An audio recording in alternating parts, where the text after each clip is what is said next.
Hello everybody, welcome to divinely guided 7777। कैसे हैं आप सब लोग। मैं आ गई हूँ एक और फ्रेश रीडिंग के साथ, और आज की रीडिंग में हम चेक करेंगे आपके पर्सन की एनर्जी के क्या वो यूनियन का, मीटिंग का कुछ प्लान कर रहे हैं या नहीं।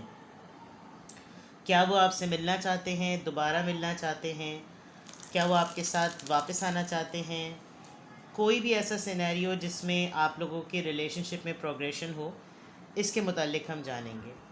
ये टाइमलेस, जनरल और कलेक्टिव रीडिंग होगी। जब कभी भी आपकी नज़र से गुजरेगी, ये आपका उस वक्त का मैसेज हो सकता है। मैसेज वही लीजिएगा जो आपको अपनी सिचुएशन से मैच करता हुआ लगे। टैरो में ये मैसेजेस आए हैं, सब अपने ऊपर इम्पोज मत कीजिएगा और इनकी बेसिस पर कोई फाइनल डिसीजन भी मत बनाइएगा। हमेशा अपनी प्राइवेट रीडिंग लें, मुझसे लें या किसी और से लें। और जब आपको तसल्ली हो जाए कि आपने तमाम इन्फॉर्मेशन गैदर कर ली है, तभी आप किसी कंक्लूजन पर पहुंचिएगा। ठीक है, चलिए। क्या आपके पर्सन आपसे मिलने का प्लान कर रहे हैं? क्या आपके पर्सन दोबारा से रीयूनाइट होने के लिए कुछ स्कीम प्लान कर रहे हैं, या एनीथिंग जो कि आपके रिलेशनशिप में प्रोग्रेस लेकर आए, कुछ ऐसा प्लान कर रहे हैं, सोच रहे हैं या नहीं। द फूल, वाओ, सबसे पहला कार्ड ही द फूल का आया है। एरीज एनर्जी है, और द फूल कार्ड होता ही न्यू बिगनिंग का है, फ्रॉम स्क्रैच से स्टार्ट करने का। Everything from leap of faith. चाहे इसमें जीत हो या हार हो, आप देखिए कितने एज पर आकर उसको हवा में उड़ने का या कूदने तक का दिल चाह रहा है, और कोई रिस्क उसकी ज़िंदगी में नहीं है। Very positive answer. क्या आपके पर्सन दोबारा आपके साथ मिलने का, रीयूनाइट होने का प्लान कर रहे हैं? Justice, major arcanas. वेल, और कार्ड्स लेती हूँ फिर मैं एक्सप्लेन करती हूँ। कार्ड्स बहुत पॉजिटिव हैं। दी हैंगमैन। आई थिंक आप प्रोग्रेशन में एक बहुत बड़ी ऑब्स्टिकल हैं, आप खुद। क्योंकि जब इन्होंने आपको इतनी दफ़ा हैंग्ड पोजीशन में डाला है, आपने खुद अपने हाथ पांव बंद करके ताले की चाबी को पता नहीं कहाँ फेंक दिया है, क्योंकि आपको इस अरसे में कुछ मेजर रियलाइज़ हुआ है, और अब आप अपनी तरफ से कोई इतना जोशीला इनपुट दे नहीं रहे हैं। और क्या आपके पर्सन आपसे मिलने का प्लान, वापस आने का प्लान, रीयूनाइट होने का या प्रोग्रेशन का सोच रहे हैं? येस, फॉर श्योर, बिकॉज वो आपको जस्टिस देना चाहते हैं। सामने क्लियर लिखा हुआ है। जिस तरह का रवैया, जिस तरह का रिस्पॉन्स आप डिज़र्व करते थे, वो उन्होंने आपको नहीं दिया। आपका कोई शायद कसूर भी नहीं था, बिला वजह में शायद आपको इग्नोर किया, अवॉइड किया, और आपने इसको बहुत मेच्योरिटी से संभाला है, मेच्योरिटी से फेस किया है। अब इसके पूरे प्रोसेस में जैसे भी जो चीज़ें जिस भी तरह से हो रही हैं, उसमें वही वाली बात है कि उन्होंने इस मेच्योरिटी को भी रियलाइज़ किया है विद द हैंगमैन, के आपने इग्नोरेंस को भी किस तरीके से हैंडल किया है, जिसकी वजह से उनको एहसास भी है। लेकिन जो रियलाइजेशन उनके अंदर आ रहा है, वो इसका कोई एक्शन नहीं ले पा रहे हैं। नाइट ऑफ वॉन्ड्स, बहुत कुछ उनके दिल में आता है, बहुत कुछ उनके जहन में आता है, करने का दिल चाहता है। जैसे ही जितनी स्पीड से आता है, उतनी स्पीड से वो ज़ोर अपना खो भी देता है। क्योंकि इंसान एक रिलेशनशिप में अगर दो लोगों के दरमियान कोई चीज़ हो रही है, तो उसका एक्शन और रिएक्शन आता है। अच्छी चीज़ होती है तो अच्छा रिस्पॉन्स मिलता है, नेगेटिव चीज़ होती है तो या तो साइलेंस मिलता है, या फिर आर्ग्यूमेंट, या फिर लड़ाई, या फिर ब्रेकअप। तो अगर वो आपके लिए कुछ प्लान भी कर रहे हैं, रीयूनाइट भी करना चाहते हैं, रिकनसाइल भी करना चाहते हैं, आपकी तरफ वापस भी आना चाहते हैं, या कोई ऐसी चीज़ प्लान भी कर रहे हैं, आपसे मिलने का प्लान भी कर रहे हैं, तो उनको इक्वल रिस्पॉन्स उस तरह का नहीं मिल रहा, और इस चीज़ की इनसिक्योरिटी या इस चीज़ का डाउट उनको बहुत क्लियर है।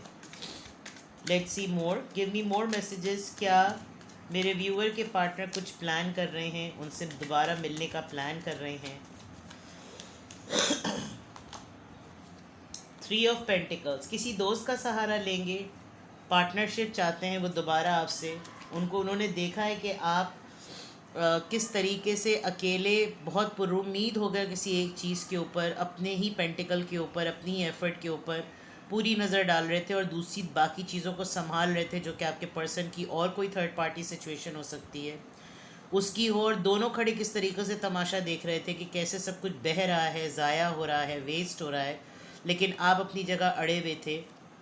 थर्ड पार्टी सिचुएशन डेफिनेटली है, और ये थर्ड पार्टी को आप बहुत श्योरिटी से, बहुत क्लैरिटी से जानते हैं कि ये किस वजह से आई, क्यों आई, किस तरह से आई, और ये तमाम चीज़ें काफ़ी हद तक आपको हर्ट करती हैं कि ये चीज़ और ये रीज़न आप कभी भी नहीं भूल सकते। इनफैक्ट आपके पर्सन भी नहीं भूल सकते। शायद किसी तो उस थर्ड पार्टी का ये सहारा ले रहे हैं आपके वेयर अबाउट्स जानने के लिए, लेकिन इस थर्ड पार्टी को भी आपके मुताल्लिक कुछ ऐसा नहीं पता। 8 ऑफ सोर्स, काफ़ी फंसे हुए हैं अपनी सोचों में, प्लान बनाते भी हैं तो प्लान को सॉर्ट आउट नहीं कर पाते, प्लान को एक्शन प्लान नहीं दे पाते, और जो भी आइडिया आता है उसका कोई रिज़ल्ट नहीं निकाल पाते, और बिल्कुल ऐसा महसूस कर रहे हैं कि जैसे हाथ पांव बिल्कुल बन गए हैं। सोचना बहुत ज़्यादा हो रहा है, ओवर थिंकिंग बहुत हो रही है, बिकॉज चीज़ें आहिस्ता आहिस्ता इतनी ज़्यादा बिगड़ जाएंगी, इसका शायद इनको अंदाज़ा नहीं था। द वर्ल्ड, डिस्टेंस इन्वॉल्व है आप दोनों के दरमियान, और ट्रैवल किया आपने या इन्होंने, या ट्रैवल का प्लान है, और ट्रैवल के प्लान में अगर ख़ाली एक ये रीज़न बनती है तो फिर इनके लिए इसको हैंडल करना मुश्किल हो जाएगा। बिकॉज अगर पर्पसली ये इसी चीज़ के लिए आपके साथ रिकनसाइल करते हैं या दोबारा मिलने का प्लान करते हैं, और आपकी तरफ से ये चीज़ पॉसिबली इनको वो रिस्पॉन्स ना दे, तो इनके लिए ये रिस्क लेना, ये चांस लेना थोड़ा सा डिफ़िकल्ट है। तो इस वजह से ये इस डिस्टेंस को मेंटेन कर रहे हैं, किसी साइकिल के एंड होने का वेट कर रहे हैं कि एक दर बंद हो तो दूसरा खुले, कोई चांस मिले, और उसके बाद ये इस प्लान को एक्शन में लेकर आए। 4 ऑफ वॉन्ड्स, कोई बहाना, कोई सेलिब्रेशन, कोई गैदरिंग, कोई सेरेमनी, कोई ऐसी रीज़न जिसमें इनका आधा वक्त आपसे मुलाकात करने में कट जाए और आधा कुछ अटेंड करने में कट जाए, कोई जॉयश मोमेंट, कोई reunion. 4 of wands, it's a union card, 11-11 card, तो ये तो इनके माइंड में है, और बिगिनिंग ही आपके फूल कार्ड से हो रही है, तो प्लान तो इनके माइंड में है। जैसे कहना चाहिए ना कि मेन एजेंडा आपसे मुलाकात ही हो, लेकिन उसको बहाना ये बनाएं कि जैसे ये वाला काम था, इस वजह से मेरा इस तरफ आना हुआ, तो अगर तुम्हारे पास टाइम है तो थोड़ा मिल लें, तो वो उसमें ये हो जाए कि तो भाई जब तुम असल काम के लिए आए तो तुम वही कर लो। इनको इस तमाचे किस्म के जवाब का अंदाज़ा है। 2 ऑफ सोर्ड्स, कन्फ्यूजन, अगर ये प्लान बनाते भी हैं तो इनको नहीं पता कि ये हवा में तीर चलाएंगे तो ये अपने निशाने पे लगेगा भी या नहीं। They are apologetic, they really want to offer you with the knight of cups, bottom of the deck एक ऑफ़र की बात है। तो जिस टॉपिक पे मैं रीडिंग कर रही हूँ वो डेफिनेटली क्लियर है अपनी जगह पे, that they really want to make a plan, और उनके दिमाग में है कि क्या दोबारा वो आपसे मिलेंगे, क्या वो दोबारा आपसे मिलना चाहते हैं, वो रिकनसाइल करना चाहते हैं, वो रीयूनाइट होना चाहते हैं, या जो भी आप लोगों के दरमियान रिलेशनशिप है उसमें वो प्रोग्रेस लाना चाहते हैं। हाँ बिल्कुल, लेकिन जो ओवरऑल उसकी एनर्जी है उसमें गलती है उनकी, इसी वजह से वो पॉलोजेटिक हैं, आपको ऑफ़र करना चाहते हैं, लेकिन एक्सेप्ट आप करें या आपके एंड पर है। The justice card, it's clear कि उन्होंने आपको राइट डिज़र्विंग रूल नहीं दिया, जो आप चाहते थे वो उन्होंने आपको नहीं दिया, और उस पॉइंट ऑफ व्यू से ये तमाम चीज़ें जो हैं वो काफ़ी हद तक मैटर करती हैं। थर्ड पार्टी का इन्फ्लुएंस टेम्पररी सही, लेकिन इनको शायद अंदाज़ा नहीं था कि इस थर्ड पार्टी के होते हुए ये किसको ओरिजिनली मिस कर रहे हैं, किसको खो देंगे अपने हाथ से। और आप काफ़ी हद तक चीज़ें संभालते रहे, सब कुछ करते रहे, लेकिन शायद ये आपके साथ गलत बयानी भी करते आए हैं, कुछ ना कुछ झूठ भी बोलते आए हैं। जिस तरीके से इन्होंने अपने आप को अपनी सोचों में फंसा लिया है, और ये बहुत ज़्यादा ओवर थिंकिंग करके सफोकेटेड होते हैं, ये भी नहीं फिगर आउट कर पाते कि आप इतने कोल्ड कैसे हो गए हैं, ऐसा भी क्या हुआ, या ऐसा भी मैंने क्या किया जिसकी वजह से तुम्हारा रवैया ऐसा है। इनके अंदर ये सवाल पूछने की हिम्मत भी नहीं है, क्योंकि आप इनको क्या तड़ाक के जवाब दे दें, इनको इसका डर बहुत ज़्यादा है। आप काफ़ी बोल्ड हैं, काफ़ी स्ट्रॉन्ग हैं, और ये वो वाली बात है ना कि सेंसिटिव टॉपिक को छेड़ते नहीं हैं, क्योंकि हर किसी से तो शायद लड़ पाते होंगे, आप शायद उठा के ही पटक दें, कुछ इस तरह की आपकी बात होगी। और इस डिस्टेंस को ये बहुत बड़ी रीज़न भी समझते हैं, और ये बहुत बड़ी एक्सक्यूज़ भी समझते हैं, वरना तो शायद ये अल्लड़पन में गली के कोने पे खड़े हो जाएं, थोड़ी सी शक्ल का नज़ारा करा दें। लेकिन विद द वर्ल्ड कार्ड, जो डिस्टेंस आप दोनों के दरमियान है, ये एक बहुत बड़ा फैक्टर है इस बात को अंडरस्टैंड करने का कि चलो यही एक रीज़न अपने आप को बहाना और बहला देते हैं कि हम दोनों बहुत दूर हैं एक दूसरे से। तो यहाँ पर आपके पर्सन प्लान कर रहे हैं दोबारा मिलने का, यस वो बिल्कुल चाहते हैं, उनकी विश में से ये चीज़ है, और किन वजूहात की बिना पर है वो भी बिल्कुल क्लियर नज़र आ रहा है। लेट्स सी कि क्या रीजंस हैं इसके बिहाइंड। कहाँ गया ये रहा।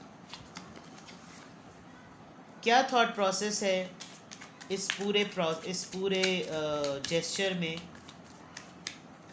क्या सोचें आती हैं उनकी जो वो दोबारा मिलना चाहते हैं, रीयूनाइट होना चाहते हैं, रिकंसाइल करना चाहते हैं।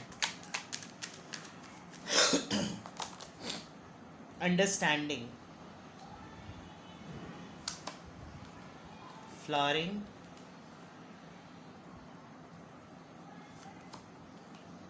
साइलेंस,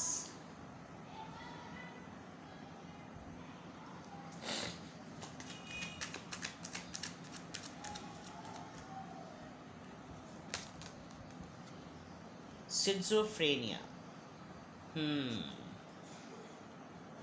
कोई मेंटालिटी का पैटर्न भी इनका है।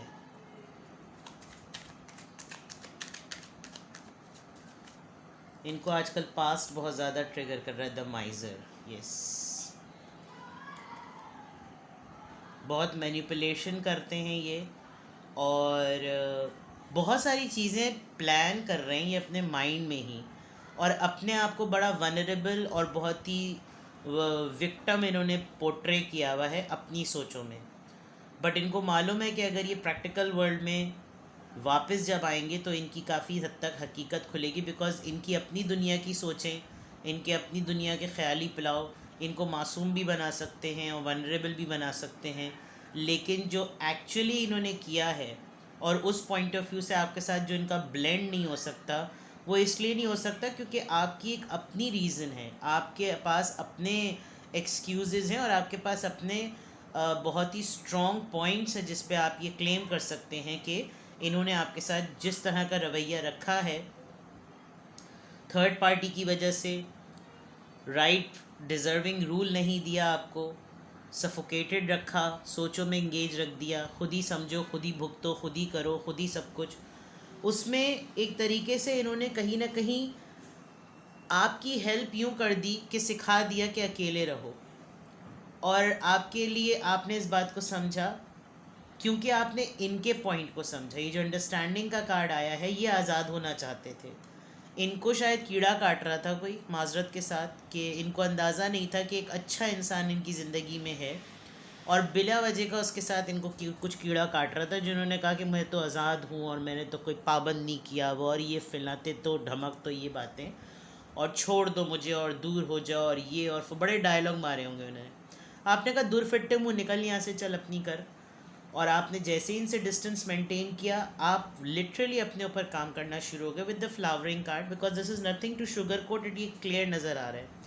हाँ, जो आपने इनको कत्ल किया है, या इनकी जो बड़ी बुरी तरीके से आपने इनकी बजाई है, वो खामोशी से, साइलेंस, आप कुछ नहीं कहते, बिकॉज़ वो फेज़ जो तकलीफ़ का फ़ेज़ था वो आपने गुजारा अकेले, और अब आपका दिल भी नहीं करता कि आप कुछ बताएं कि आप किस तकलीफ़ से गुजरे। आपका शायद वाकई इनसे बात करने का दिल नहीं करता, honestly speaking, because this schizophrenia it shows that इनके कुछ अपने मेंटल ट्रॉमास हैं, और वो नहीं हील होते, बिकॉज ये आपके साथ इन्होंने बहुत कुछ डिस्कस भी किया होगा, इन्होंने अपने मेंटल ट्रॉमास आपको बताए भी होंगे, बहुत कुछ इन्होंने आपको बताया होगा, और उसमें हमेशा एक पर्सन की बात सुन के ये हमेशा बड़े मासूम और नन्हे चूचे नज़र आते होंगे, बट वी नेवर नो कि पिक्चर का दूसरा साइड क्या है। फॉर एग्ज़ाम्पल, अगर ये डिवोर्सी हैं, सेपरेटेड हैं, पहले से एक रिलेशनशिप और ब्रेकअप से गुजर के आपके साथ रिलेशनशिप में आए हैं,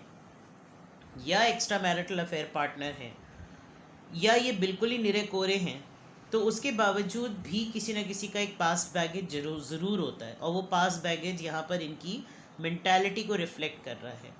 तो इनकी जो जहन में बातें आती हैं, इनको कभी कभी रिस्क लेना अच्छा तो लगता है, ख्वाहिशात को पूरा करना अच्छा तो लगता है, दिल तो चाहता है, लेकिन लॉन्ग टर्म के लिए इनको मालूम है कि या तो ये बहुत मुश्किल हैं, हैंडल होने के लिए या आप बहुत मुश्किल है हैंडल करने के लिए।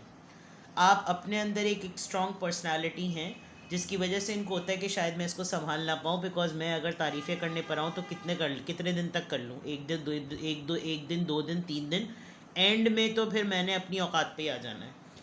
तो उस पॉइंट ऑफ व्यू से शायद इन्होंने आपको टेस्ट किया है, चेक किया है, और शायद आप ऐसे बंदे कि भाई मुझसे एक दफ़ा बोल दो कि कल से बात नहीं करनी या आज से बात नहीं करनी, मैंने ज़िंदगी भर तुम्हारी शक्ल नहीं देखनी। आप कुछ इतने बाय द बुक चलने वाले पर्सन हैं, लेकिन आपने थोड़ी सी रेजिस्टेंस शो की। आपने बिल्कुल ऐसा भी नहीं किया कि बिल्कुल ही तमाम कॉर्ड्स कट कर दिए, आपने एफर्ट की, एक हद तक की। ये जो 3 ऑफ पेंटिकल्स का कार्ड है जिसमें मुझे थर्ड पार्टी नज़र आ रही है, मुझे आपकी पोजीशन देखकर थोड़ा सा अफसोस भी हो रहा है, बिकॉज़ आप जिस तरीके से, जिस नज़रिए से, जिस परसेप्शन से इस रिलेशनशिप को लेकर चल रहे थे या चल रहे हैं, उसमें they are thinking that you are becoming a fool, जबकि आपको मालूम है अच्छी तरीके से कि इसमें थर्ड पार्टी है और ये दोनों आपस में लगे पड़े रहते हैं। लेकिन ये जो आपका इस वक्त का दमदार किस्म का रवैया और पर्सनालिटी का इम्प्रेशन है, वो इस थर्ड पार्टी से और आपके पर्सन दोनों से हैंडल नहीं हो रहा। आप दोनों को ही ऐसा साइलेंस ट्रीटमेंट दे रहे हैं कि दोनों ही को लगता है कि जैसे वही वाली बात कि इन्ना लिल्लाहि व इन्ना इलैहि राजिऊन हो चुका है। तो इनके थॉट्स में भी बहुत कुछ है, लेकिन उसमें भी अपने आप को सेव करने का, अपने आप को मासूम बनाने वाली हरकत और सकनात है, maturity. You are a mature person and they know it very well कि अगर मैंने ऐसी कोई डायलॉग बाजी मारी तो इसने तो मुझे फटाक से पकड़ लेना है, तो इससे तो कोई ऊट पटांग या कोई लूप होल वाली बात नहीं कर सकता, कोई ना ही करे तो ज़्यादा बेटर है। चेक करते हैं सिचुएशन कि आपके पर्सन अगर आपके साथ आपसे दोबारा मिलना चाहते हैं, रिकंसाइल करना चाहते हैं, या जो भी जितनी भी पॉइंट्स मैंने इस रीडिंग के थंबनेल में रखे हैं, उन तमाम इंटेंशंस पर आपके पर्सन की सिचुएशन क्या है, क्योंकि इस डेक का नाम ही uncover what is truly going on in a person's life है। तो लेट्स सी कि एक्चुअली इस इंटेंशन के पीछे रीज़न क्या है। Ship, cutting ties, moving on, receive what you need, progression and arriving. It is so simple. अपने आप को अगर उन्होंने कहीं बांधा हुआ था तो ये उस रस्सी से काट रहे हैं अपने आप को, और बंधे हुए जहाँ पर महसूस कर रहे हैं वहाँ से काटना चाहते हैं ताकि आपकी तरफ आ सकें। अगर आपकी यादों से नहीं निकल पा रहे हैं तो वही स्ट्रेंथ जमा करना चाह रहे हैं जो स्ट्रेंथ आपने गेन की, और मूव ऑन करना चाह रहे हैं। Let's see more. The butterfly, growth, next phase, healing inner child. मैंने कहा था ना इनका कुछ पास्ट बैगेज है, रिलीजिंग द पास्ट। ये आपके साथ जब होते हैं तो शायद इनको वो पास्ट ट्रिगर नहीं करता, बिकॉज इनको लगता है कि पूरी दुनिया में शायद कोई एक इंसान है जो मुझे सही समझता है, वरना जो इनकी इन डेप्थ हकीकत जानते हैं उसमें सब लोग इनको ही कल्परेट समझते होंगे। लेकिन आपको इन्होंने जो स्टोरी नरेट की है उसमें कहीं ना कहीं ये इनोसेंट हैं। तो वो पास्ट बैगेज ये आपके सामने भड़ास निकाल सकते हैं, आपके सामने कुछ भी कह सकते हैं, बिकॉज आप शायद उन्हीं बातों पे बिलीव करते हैं जो आपको लोग वर्बली बताते हैं, आप उतना कुरेदते नहीं हैं। Teddy bear, interested in you, blooming romance, flirting, want to date। तो मीटिंग का प्लान और मीटिंग की इंटेंशन बिल्कुल क्लियर नज़र आ गई। कडल करना चाहते हैं, आपके साथ रोमांस करना चाहते हैं, लेकिन डरते बहुत है। Passion, insane chemistry, sparks and having fun, equal interest, burning design. या तो इनको बड़ी बुरी तरीके से छित्तरलात पड़ी है थर्ड पार्टी से, और थर्ड पार्टी जब थी भी उस दौरान भी ये जो कुछ भी कर रहे थे इनको लग रहा था इनको लपेटो थपेटो फपेटो जो भी करो, इसने तो कहीं जाना नहीं। लेकिन आपने ऐसे झटके से गिरा छोड़ी, और उसके बाद आपने अपने ऊपर जिस तरीके से काम किया, अब ये कहीं धुंध में भी ढूंढ रहे हैं कि वापस कहाँ हो तुम, कहाँ हो तुम।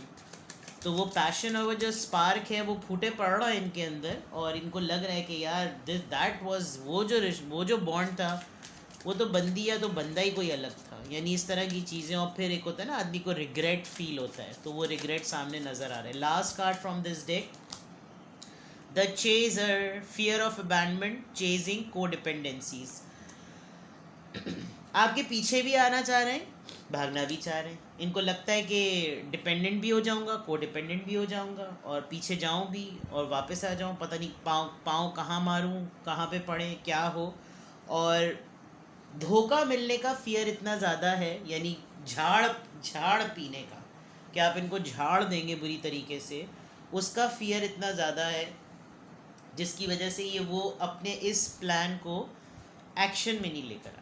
ठीक है, नाउ लेट्स सी, अगर ये रीडिंग आपसे रेजोनेट करती है और आपको लग रहा है कि हाँ आजकल मैं इनकी हरकतें ऐसी ही सेंस कर रही हूँ या कर रहा हूँ, तो फिर आपके लिए क्या गाइडेंस है, what you should do. Guidance for my viewer, 7 of cups, 6 of cups, S of cups, unconditional love. Unfold होने दें खुद ब खुद चीज़ों को। अगर इतनी तड़प उठ रही है तो ये बंदा कोई एक्शन लेगा, आई कैन सी। आप अपनी लाइफ में जितने ऑप्शंस को एक्टिव करके मसरूफ़ हो गए हैं, आप बिज़ी रहिए, और आपने कुछ नॉर्म सेटिंग की है अपनी ज़िंदगी में, इट्स फाइन, अच्छी बात है, कुछ उसूल बनाए हैं और उन्हीं को रखें। आप अपनी इस टेक्निक की वजह से ऑटोमेटिकली इस पर्सन को अपनी लाइफ में वापस पुल कर रहे हैं। आपकी कोई मैनिफेस्टेशन और इंटेंशन नहीं है, लेकिन आपने इग्नोरेंस का पलड़ा इतना भारी कर दिया है कि अब ये पर्सन टोटली लॉस्ट है। तो आपके लिए गाइडेंस यही है कि अगर आप इस पैटर्न और इस टेक्निक को सक्सेसफुली आज सुनने के बाद भी कंटिन्यू कर सकते हैं, तो ये पर्सन खुद आपके पास आएगा। इनफैक्ट आपके पास एक ऐसा पर्सन भी आएगा जो आपको अनकंडीशनल लव देगा, जो आपको वैल्यू करेगा। और सबसे इम्पॉर्टेंट बात, with the S of cups, अगर आप अपनी ज़िंदगी में इस तरह के तरीक़ेकार को और इस पर्सनालिटी इंप्रेशन को अपनाते हैं, तो अपनी सेल्फ वर्थ को सामने रखते हुए आपको हमेशा ऐसे ही लोग मिलेंगे जो आपकी रिस्पेक्ट करेंगे, और आप यही डिज़र्व करते हैं। ठीक है, तो keep doing the same thing which you are doing at the moment, right. अपना बेहद ख्याल रखिएगा, बाय बाय।